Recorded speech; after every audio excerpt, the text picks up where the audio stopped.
Chapter 25. They won't let me in.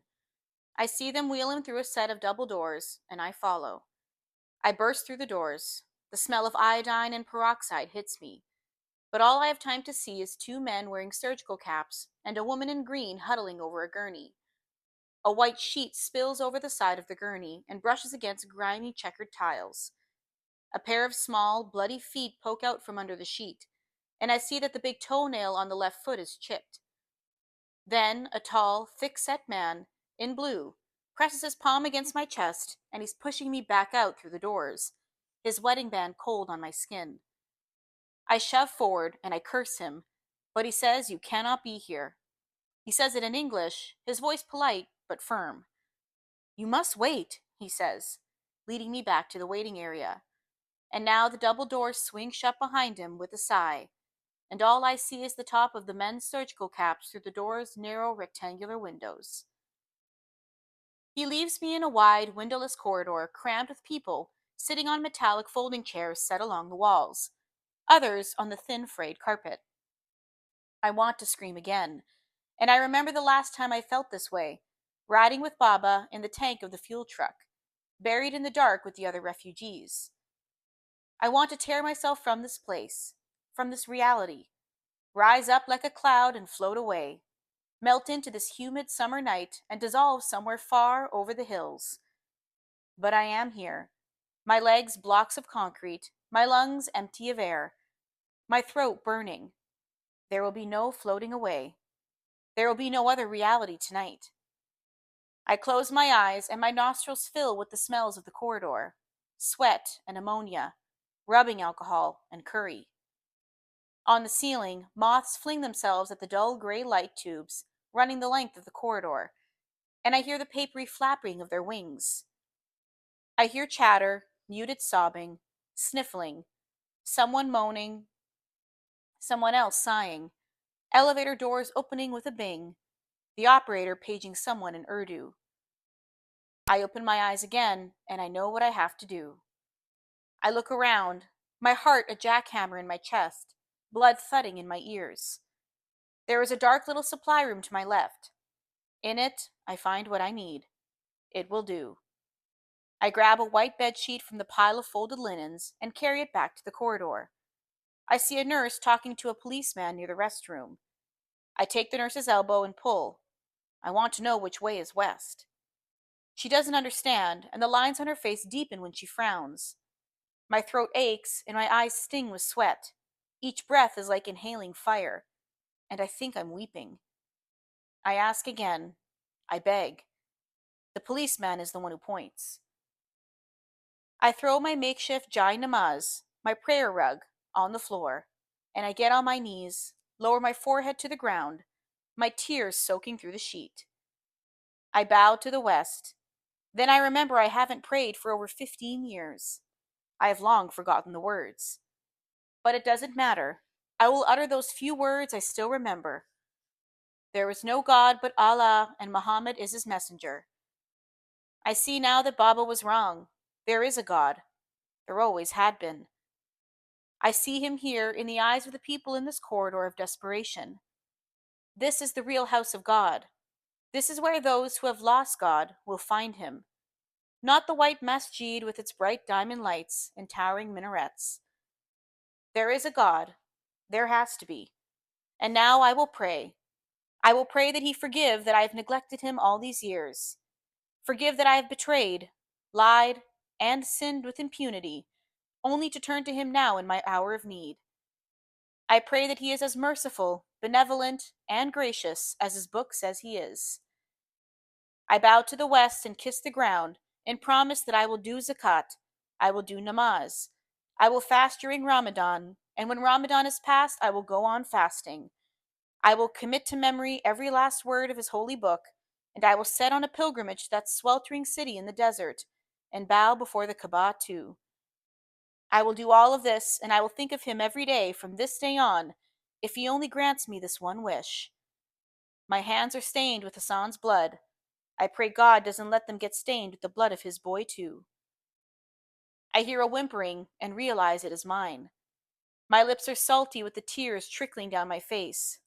I feel the eyes of everyone in this corridor on me, and still I bow to the west. I pray.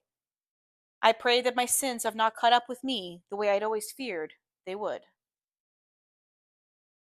A starless black night falls over Islamabad.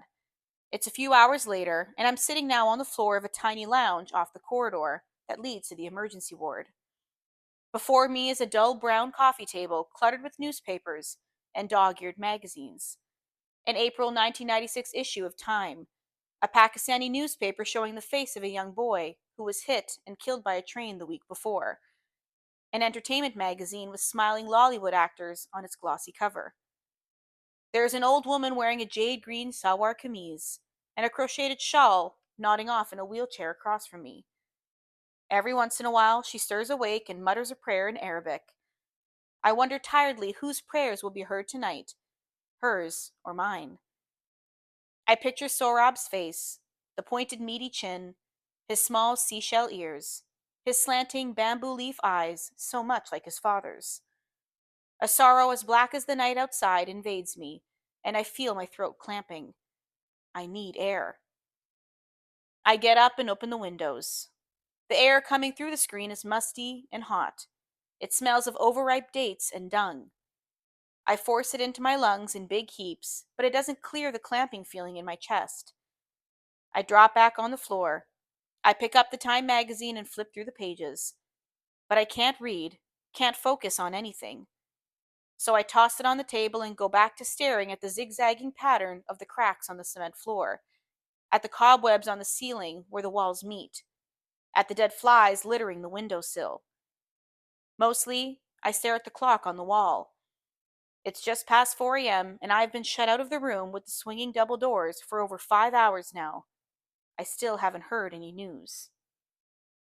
The floor beneath me begins to feel like a part of my body, and my breathing is growing heavier, slower. I want to sleep, shut my eyes, lie my head down on this cold, dusty floor, drift off. When I wake up, maybe I'll discover that everything I saw in the hotel bathroom was part of a dream. The water drops dripping from the faucet and landing with a plink into the bloody bathwater. The left arm dangling over the side of the tub. The blood-soaked razor sitting on the toilet tank. The same razor I'd shaved with the day before. And his eyes, still half open, but lifeless. That, more than anything, I want to forget the eyes. Soon, sleep comes, and I let it take me. I dream of things I can't remember later. Someone is tapping me on the shoulder. I open my eyes. There is a man kneeling beside me. He is wearing a cap like the men behind the swinging double doors, and a paper surgical mask over his mouth. My heart sinks when I see a drop of blood on the mask. He has taped a picture of a doe-eyed little girl to the beeper. He unsnaps his mask, and I'm glad I don't have to look at Sohrab's blood anymore. His skin is dark like the imported Swiss chocolate Hassan and I used to buy from the bazaar in Shari now. He has thinning hair and hazel eyes topped with curved eyelashes. In a British accent, he tells me his name is Dr. Nawaz, and suddenly I want to be away from this man, because I don't think I can bear to hear what he has come to tell me. He says the boy had cut himself deeply and had lost a great deal of blood, and my mouth begins to mutter that prayer again. They had to transfuse several units of red cells. Twice they had to revive him. I will do namaz. I will do zakat. They would have lost him if his heart hadn't been young and strong. I will fast. He's alive. Dr. Nawaz smiles. It takes me a moment to register what he's just said. Then he says more, but I don't hear him. Because I've taken his hands and I've brought them up to my face. I weep my relief into the stranger's small, meaty hands, and he says nothing now. He waits. The intensive care unit is L-shaped and dim, a jumble of bleeping monitors and whirring machines. Dr. Nawaz leads me between 2 rows of beds separated by white plastic curtains. Sohrab's bed is the last one around the corner, the one nearest the nurse's station where the 2 nurses in green surgical scrubs are jotting notes on clipboards, chatting in low voices. On the silent ride up the elevator with Dr. Nawaz, I had thought I'd weep again when I saw Sohrab. But when I sit on the chair at the foot of his bed, looking at his white face through a tangle of gleaming plastic tubes and IV lines. I'm dry-eyed, watching his chest rise and fall to the rhythm of the hissing ventilator. A curious numbness washes over me, the same numbness a man might feel seconds after he has swerved his car and barely avoided a head-on collision. I doze off, and when I wake up, I see the sun rising in a buttermilk sky through the window next to the nurse's station. The light slants into the room, aims my shadow towards Sohrab. He hasn't moved. "You'd do well to get some sleep," a nurse says to me. I don't recognize her. There must have been a shift change while I'd napped. She takes me to another lounge, this one just outside the ICU. It's empty. She hands me a pillow and a hospital-issue blanket. I thank her and lie on the vinyl sofa in the corner of the lounge. I fall asleep almost immediately. I dream I'm back in the lounge downstairs. Dr. Nawaz walks in and I rise to meet him. He takes off his paper mask, his hand suddenly whiter than I remembered. His nails manicured. He has neatly parted hair, and I see he is not Dr. Nawaz at all, but Raymond Andrews, the little embassy man with the potted tomatoes. Andrews cocks his head, narrows his eyes. In the daytime, the hospital was a maze of teeming, angled hallways, a blur of blazing white overhead fluorescence. I came to know its layout, came to know that the fourth floor button in the East Wing elevator didn't light up, that the door to the men's room on that same floor was jammed, and you had to ram your shoulder into it to open it. I came to know that hospital life has a rhythm, the flurry of activity just before the morning shift change, the midday hustle, the stillness and quiet of the late night hours, interrupted occasionally by a blur of doctors and nurses rushing to revive someone. I kept vigil at Sohrab's bedside in the daytime and wandered through the hospital's serpentine corridors at night, listening to my shoe heels clicking on the tiles, thinking of what I would say to Sohrab when he woke up. I'd end up back in the ICU by the whooshing ventilator beside his bed, and I'd be no closer to knowing. After 3 days in the ICU, they withdrew the breathing tube and transferred him to a ground level bed. I wasn't there when they moved him. I had gone back to the hotel that night to get some sleep and ended up tossing around in bed all night. In the morning, I tried not to look at the bathtub. It was clean now. Someone had wiped off all the blood, spread new floor mats on the floor, and scrubbed the walls. But I couldn't stop myself from sitting on its cool porcelain edge. I pictured Sohrab filling it with warm water, saw him undressing, saw him twisting the razor handle and opening the twin safety latches on its head, sliding the blade out, holding it between his thumb and forefinger. I pictured him lowering himself into the water, lying there for a while, eyes closed. I wondered what his last thought had been as he had raised the blade and brought it down. I was exiting the lobby when the hotel manager, Mr. Fayaz, caught up with me. "I feel very sorry for you," he said, "but I'm asking for you to leave my hotel, please. This is bad for my business. Very bad." I told him I understood and I checked out. He didn't charge me for the 3 days I'd spent at the hospital. Waiting for a cab outside the hotel lobby, I thought about what Mr. Fayaz had said to me the night we'd gone looking for Sohrab. "The thing about you Afghanis is that, well, you people are a little reckless." I had laughed at him, but now I wondered, had I actually gone to sleep after I had given Sohrab the news he feared most? When I got in the cab, I asked the driver if he knew any Persian bookstores. He said there was one a couple of kilometers south. We stopped there on the way to the hospital. Sohrab's new room had cream-colored walls, chipped, dark gray moldings, and glazed tiles that might once have been white. He shared the room with a teenage Punjabi boy, who I later learned from one of the nurses had broken his leg when he slipped off of the roof of a moving bus. His leg was in a cast, raised, and held by tongs strapped to several weights. Sohrab's bed was next to the window, the lower half lit by the late morning sunlight streaming through the rectangular panes.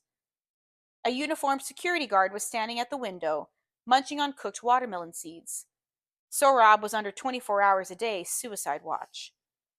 "Hospital protocol," Dr. Nawaz informed me. The guard tipped his hat when he saw me and left the room. Sohrab was wearing short-sleeved hospital pajamas and lying on his back, blanket pulled to his chest, face turned to the window. I thought he was sleeping, but when I scooted a chair up to his bed, his eyelids fluttered and opened. He looked at me, then looked away.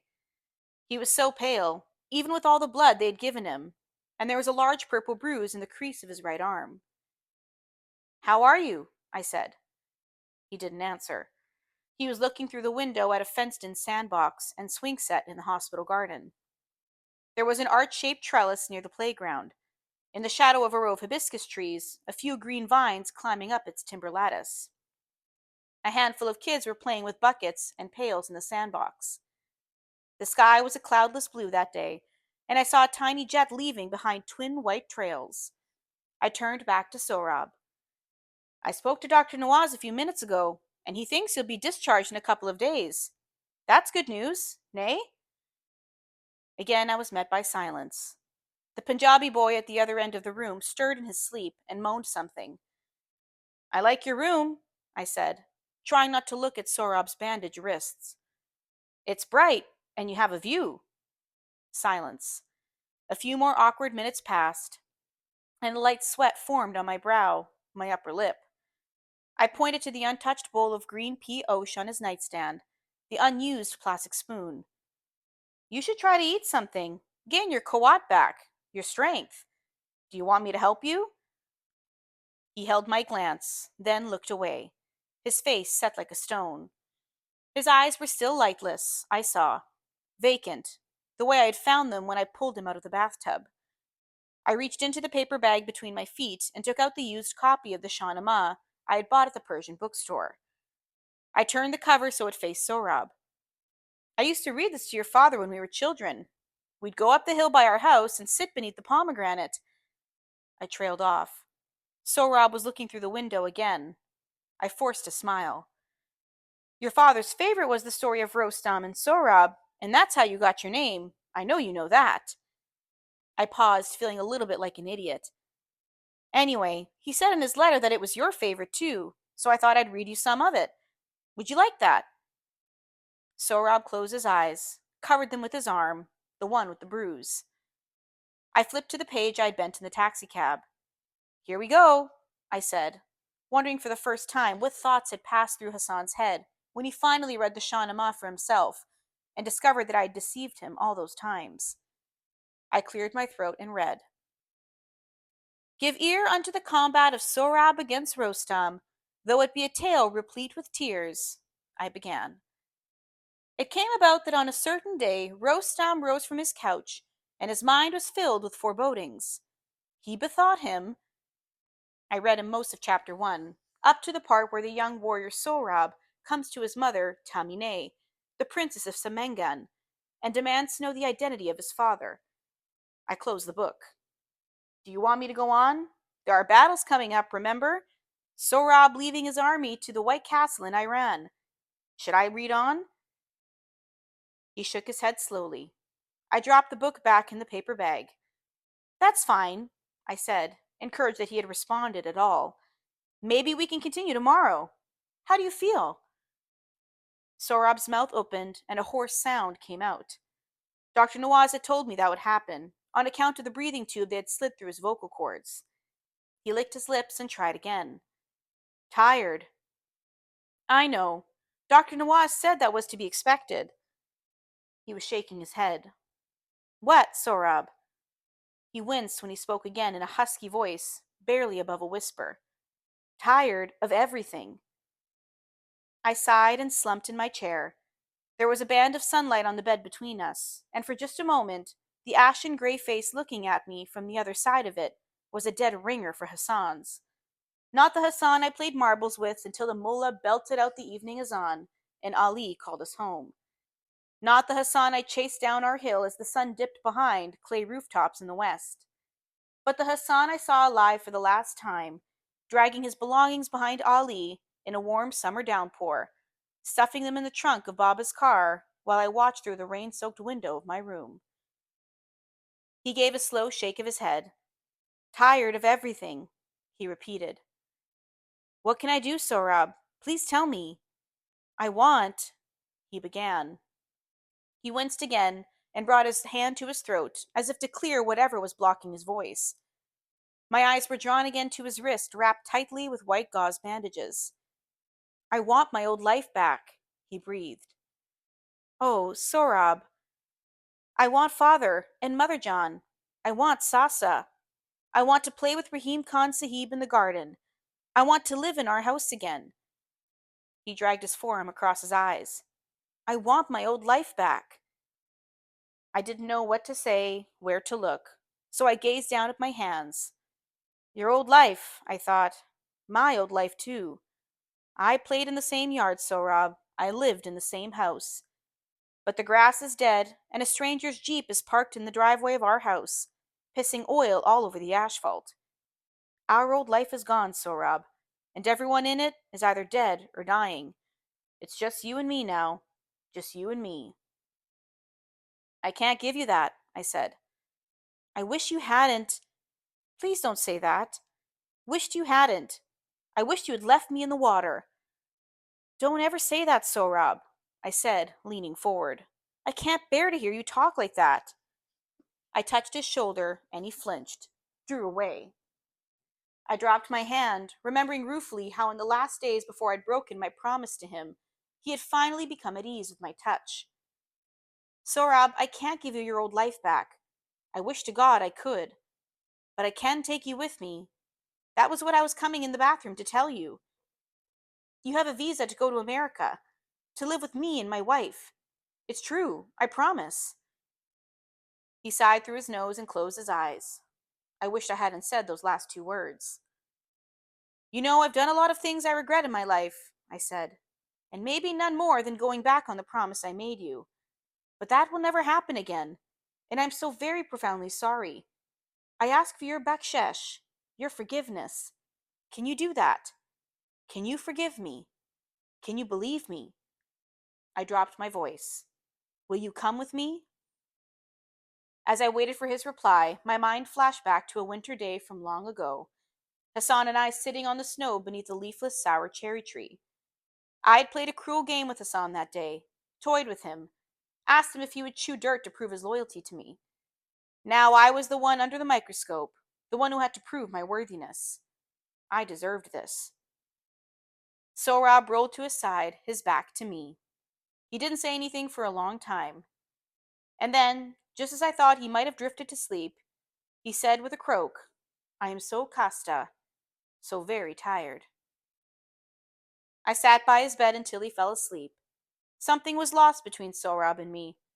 Until my meeting with the lawyer, Omar Faisal, a light of hope had begun to enter Sohrab's eyes, like a timid guest. Now the light was gone. The guest had fled, and I wondered when it would dare return. I wondered how long before Sohrab smiled again, how long before he trusted me, if ever. So I left the room and went looking for another hotel, unaware that almost a year would pass before I would hear Sohrab speak another word. In the end, Sohrab never accepted my offer, nor did he decline it. But he knew that when the bandages were removed and the hospital garments returned, he was just another homeless Hazara orphan. What choice did he have? Where could he go? So what I took as a yes from him was in actuality more of a quiet surrender, not so much an acceptance as an act of relinquishment, by one too weary to decide, one far too tired to believe. What he yearned for was his old life. What he got was me and America.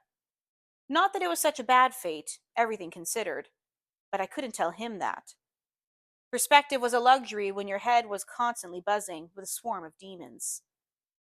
And so it was that, about a week later, we crossed a strip of warm, black tarmac, and I brought Hassan's son from Afghanistan to America, lifting him from the certainty of turmoil and dropping him in a turmoil of uncertainty.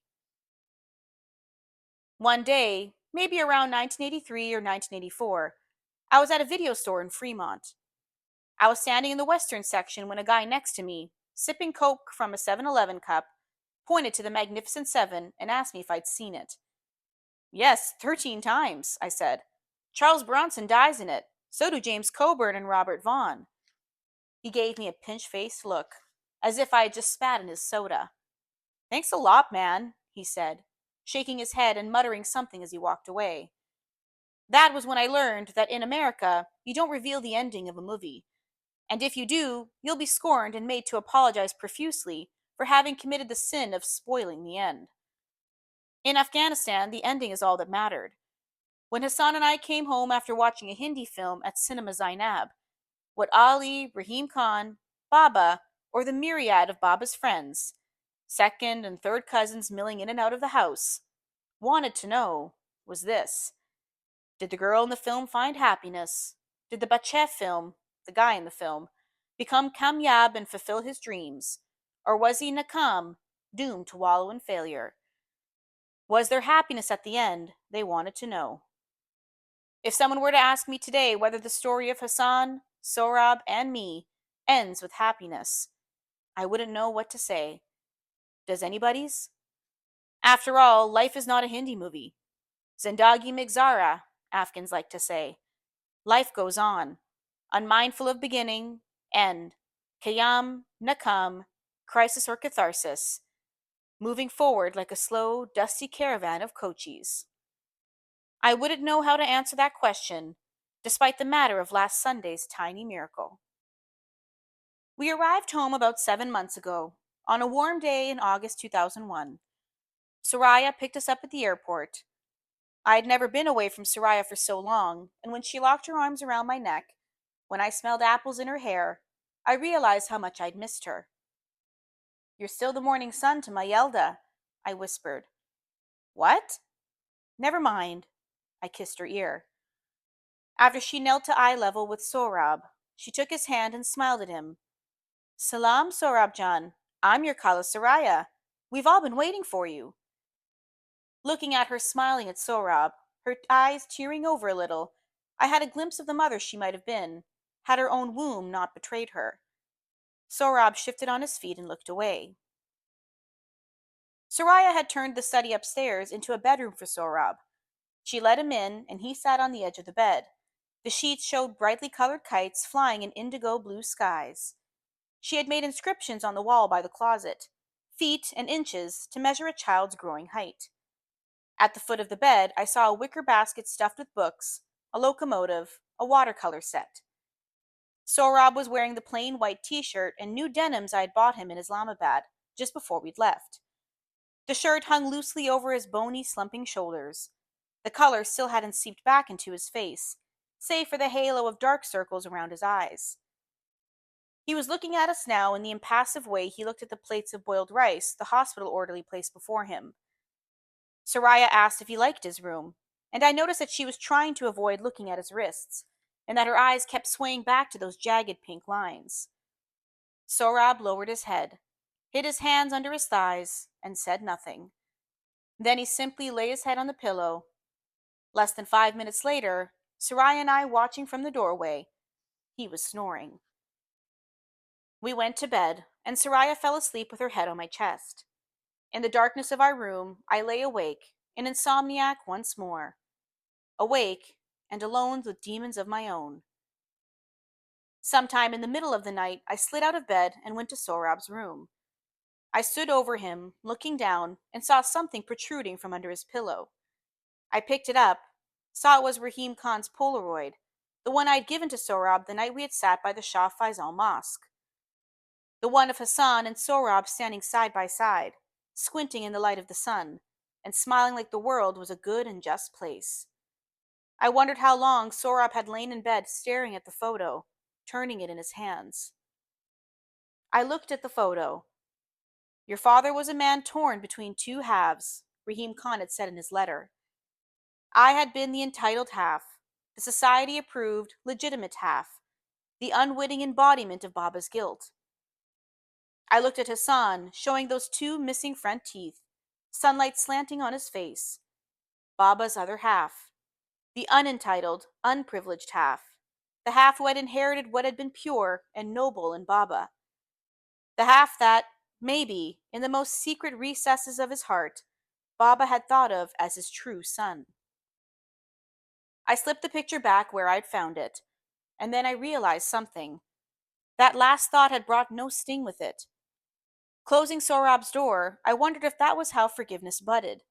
Not with the fanfare of Epiphany, but with the pain gathering its things, packing up, and slipping away unannounced in the middle of the night. The general and Khala Jamila came over for dinner the following night. Khala Jamila, her hair cut short and a darker shade of red than usual, handed Soraya the plate of almond-topped magout that she had brought for dinner. She saw Sohrab and beamed. Mashallah! Soraya Jan told us how kusteep you were, but you are even more handsome in person, Sohrab Jan. She handed him a blue turtleneck sweater. I knitted this for you, she said, for next winter. Inshallah, it'll fit you. Sohrab took the sweater from her. Hello, young man, was all the general said, leaning with both hands on his cane, looking at Sohrab the way one might study a bizarre decorative item at someone's house. I answered and answered again Khala Jamila's questions about my injuries. I'd asked Soraya to tell them I'd been mugged, reassuring her that I'd no permanent damage, that the wires would come out in a few weeks, so I'd be able to eat her cooking again, and that yes, I would try rubbing rhubarb juice and sugar on my scars to make them fade faster. The general and I sat in the living room and sipped wine while Soraya and her mother set the table. I told him about Kabul and the Taliban. He listened and nodded, his cane on his lap, and tissed when I told him of the man I had spotted selling his artificial leg. I made no mention of the executions at Ghazi Stadium and Asef. He asked about Rahim Khan, whom he said he had met in Kabul a few times, and shook his head solemnly when I told him of Rahim Khan's illness. But as we spoke, I caught his eyes drifting again and again to Sohrab, sleeping on the couch, as if we were skirting around the edge of what he really wanted to know. The skirting finally came to an end over dinner when the general put down his fork and said, So, Amir Jan, you're going to tell us why you have brought back this boy with you. Iqbal Jan, what sort of a question is that? Khala Jamila said. While you're busy knitting sweaters, my dear, I have to deal with the community's perception of our family. People will ask. They will want to know why there is a Hazara boy living with our daughter. What do I tell them? Soraya dropped her spoon, turned on her father. You can tell them. It's okay, Soraya, I said, taking her hand. It's okay. General Sahib is quite right. People will ask. Amir, she began. It's all right. I turned to the general. You see, General Sahib, my father slept with his servant's wife. She bore him a son named Hassan. Hassan is dead now. That boy sleeping on the couch is Hassan's son. He's my nephew. That's what you tell people when they ask. They were all staring at me. And one more thing, General Sahib, I said. You will never again refer to him as Hazara boy in my presence. He has a name, and it's Sohrab. No one said anything for the remainder of the meal. It would be erroneous to say Sohrab was quiet. Quiet is peace, tranquility. Quiet is turning down the volume knob on life. Silence is pushing the off button, shutting it down, all of it. Sohrab's silence wasn't the self-imposed silence of those with convictions, of protesters who seek to speak their cause by not speaking at all. It was the silence of one who has taken cover in a dark place, curled up all the edges, and tucked them under. He didn't so much live with us as occupy space, and precious little of it. Sometimes at the market or in the park, I'd notice how other people hardly seemed to even see him, like he wasn't there at all. I'd look up from a book and realize Sohrab had entered the room, had sat across from me, and I hadn't noticed. He walked like he was afraid to leave behind footprints. He moved as if not to stir the air around him. Mostly, he slept. Sohrab's silence was hard on Soraya, too. Over that long-distance line to Pakistan, Soraya had told me about the things she was planning for Sohrab. Swimming classes, soccer, bowling league. Now she'd walk past Sohrab's room and catch a glimpse of the book sitting unopened in the wicker basket, the growth chart unmarked, the jigsaw puzzle unassembled.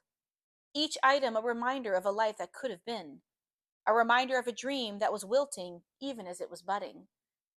But she hadn't been alone. I'd had my own dreams for Sohrab. While Sohrab was silent, the world was not. One Tuesday morning last September, the Twin Towers came crumbling down, and overnight, the world changed. The American flag suddenly appeared everywhere, on the antenna of yellow cabs weaving around traffic, on the lapels of pedestrians walking the sidewalks in a steady stream, even on the grimy caps of San Francisco's panhandlers sitting beneath the awnings of small art galleries and open fronted shops. One day I passed Edith, the homeless woman who plays the accordion every day on the corner of Suter and Stockton, and spotted an American sticker on the accordion case at her feet. Soon after the attacks, America bombed Afghanistan. The Northern Alliance moved in, and the Taliban scurried like rats into the caves. Suddenly, people were standing in grocery store lines and talking about the cities of my childhood: Kandahar, Herat, Mazar-e Sharif. When I was very little, Baba took Hassan and me to Kunduz. I don't remember much about the trip, except sitting in the shade of an acacia tree with Baba and Hassan, taking turns sipping fresh watermelon juice from a clay pot and seeing who could spit the seeds farther. Now, Dan Rather, Tom Brokaw, and people sipping lattes at Starbucks were talking about the battle for Kunduz, the Taliban's last stronghold in the north. That December, Pashtuns, Tajiks, Uzbeks, and Hazaras gathered in Bonn, and under the watchful eye of the UN, began the process that might someday end 20 years of unhappiness in their Watan. Hamid Karzai's caracal hat and green chapan became famous. Sohrab sleepwalked through it all. Soraya and I became involved in Afghan projects, as much out of a sense of civil duty as the need for something, anything, to fill the silence upstairs. The silence that sucked everything in like a black hole. I had never been the active type before, but when a man named Kabir, a former Afghan ambassador to Sofia, called and asked if I wanted to help him with a hospital project, I said yes. The small hospital had stood near the Afghan-Pakistani border and had a small surgical unit that treated Afghan refugees with landmine injuries. But it had closed down due to a lack of funds. I became the project manager, Soraya, my co-manager. I spent most of my days in the study, emailing people around the world, applying for grants, organizing fundraising events, and telling myself that bringing Sohrab here had been the right thing to do. The year ended with Soraya and me on the couch, blankets spread over our legs, watching Dick Clark on TV. People cheered and kissed when the silver ball dropped, and confetti whitened the screen. In our house, the new year began much the same way the last one had ended, in silence. Then, 4 days ago, on a cool, rainy day in March 2002, a small, wondrous thing happened. I took Soraya, Kala Jamila, and Sohrab to a gathering of Afghans at Lake Elizabeth Park in Fremont. The general had finally been summoned to Afghanistan the month before for a ministry position and had flown there 2 weeks earlier. He had left behind his gray suit and pocket watch. The plan was for Kala Jamila to join him in a few months, once he had settled. She missed him terribly and worried about his health there, and we had insisted she stay with us for a while. The previous Thursday, the first day of spring, had been the Afghan New Year's Day, the Sali Now, and Afghans in the Bay Area had planned celebrations throughout the East Bay and the peninsula. Kabir, Soraya, and I had an additional reason to rejoice. Our little hospital in Rawalpindi had opened the week before. Not the surgical unit, just the pediatric clinic. But it was a good start, we all agreed. It had been sunny for days, but Sunday morning, as I swung my legs out of bed, I heard raindrops pelting the window. Afghan luck, I thought. Snickered. I prayed morning namaz while Soraya slept. I didn't have to consult the prayer pamphlet I'd obtained from the mosque anymore. The verses came naturally now, effortlessly. We arrived around noon and found a handful of people taking cover under a large rectangular plastic sheet, mounted on 6 poles spiked to the ground. Someone was already frying bolani. Steam rose from teacups and a pot of cauliflower osh. A scratchy old Ahmad Zahir song was blaring from a cassette player. I smiled a little as the 4 of us rushed across the soggy grass field. Soraya and I in the lead, Kala Jamila in the middle, Sohrab behind us, the hood of his yellow raincoat bouncing on his back. "What's so funny?" Soraya said, holding the folded newspaper over her head. "You can take Afghans out of Pagman, but you can't take Pagman out of Afghans," I said. We stooped under the makeshift tent. Soraya and Khaled Jamila drifted toward an overweight woman frying spinach bologna. Sohrab stayed under the canopy for a moment, then stepped back out into the rain, hands stuffed in the pockets of his raincoat. His hair, now brown and straight like Hassan's, plastered against his scalp. He stopped near a coffee-colored puddle and stared at it. No one seemed to notice. No one called him back in. With time, the queries about our adopted and decidedly eccentric little boy had mercifully ceased. And considering how tactless Afghan queries can be sometimes, that was a considerable relief. People stopped asking why he never spoke, why he didn't play with the other kids. And best of all, they stopped suffocating us with their exaggerated empathy, their slow head shaking, their tisk tisks, their oh gung bichara, oh poor little mute one.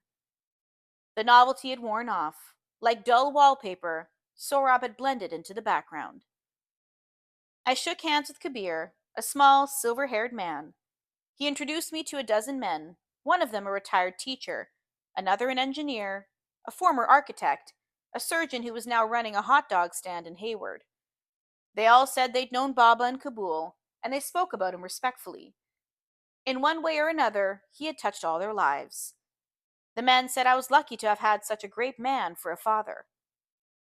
We chatted about the difficult and maybe thankless job Karzai had in front of him, about the upcoming Loya Jirga and the king's imminent return to his homeland after 28 years in exile. I remember the night in 1973, the night Zahir Shah's cousin overthrew him. I remembered gunfire and the sky lighting up silver.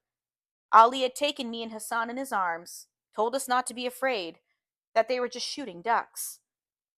Then someone told a Mullah Nasruddin joke, and we were all laughing. You know, your father was a funny man too, Kabir said. He was, wasn't he? I said, smiling, remembering how, soon after we'd arrived in the US, Baba started grumbling about American flies. He'd sit at the kitchen table with his fly swatter, watch the flies darting from wall to wall, buzzing here, buzzing there, harried and rushed. In this country, even the flies are pressed for time, he'd groan. How I had laughed. I smiled at the memory now. By 3 o'clock, the rain had stopped, and the sky was a curdled gray, burdened with lumps of clouds. A cool breeze blew through the park. More families turned up. Afghans greeted each other, hugged, kissed, exchanged food. Someone lighted coal in a barbecue, and soon the smell of garlic and more kebab flooded my senses. There was music, some new singer I didn't know, and the giggling of children. I saw Sohrab, still in his yellow raincoat, leaning against a garbage pail, staring across the park at the empty batting cage. A little while later, as I was chatting with the former surgeon, who told me he and Baba had been classmates in 8th grade, Soraya pulled on my sleeve. Amir, look! She was pointing to the sky. A half-dozen kites were flying high, speckles of bright yellow, red, and green against the gray sky. Check it out, Soraya said, and this time she was pointing to a guy selling kites from a stand nearby. Hold this, I said. I gave my cup of tea to Soraya. I excused myself and walked over to the kite stand, my shoes squishing on the wet grass. I pointed to a yellow separcha. Sali now Mubarak, the kite seller said, taking the 20 and handing me the kite and a wooden spool of glass tar. I thanked him and wished him a happy new year too. I tested the string the way Hassan and I used to, by holding it between my thumb and forefinger and pulling it. It reddened with blood, and the kite seller smiled. I smiled back. I took the kite to where Sohrab was standing, still leaning against the garbage pail, arms crossed on his chest. He was looking up at the sky. Do you like the separcha? I said, holding up the kite by the end of the crossbars. His eyes shifted from the sky to me, to the kite, then back. A few rivulets of rain trickled from his hair down his face. I read once that in Malaysia they use kites to catch fish, I said. I'll bet you didn't know that. They tie a fishing line to it and fly it beyond the shallow waters, so it doesn't cast a shadow and scare the fish. And in ancient China, generals used to fly kites over battlefields to send messages to their men. It's true. I'm not slipping you a trick. I showed him my bloody thumb. Nothing wrong with the tar either. Out of the corner of my eye, I saw Soraya watching us from the tent, hands tensely dug in her armpits. Unlike me, she'd gradually abandoned her attempts at engaging him. The unanswered questions, the blank stares, the silence, it was all too painful. She had shifted to holding pattern, waiting for a green light from Sorab. Waiting. I wet my index finger and held it up. I remember the way your father checked the wind was to kick up dust with his sandal, see which way the wind blew it. He knew a lot of little tricks like that, I said, lowered my finger. West, I think. Sorab wiped a raindrop from his earlobe and shifted on his feet. Said nothing. I thought of Soraya asking me a few months ago what his voice sounded like. I told her I didn't remember anymore.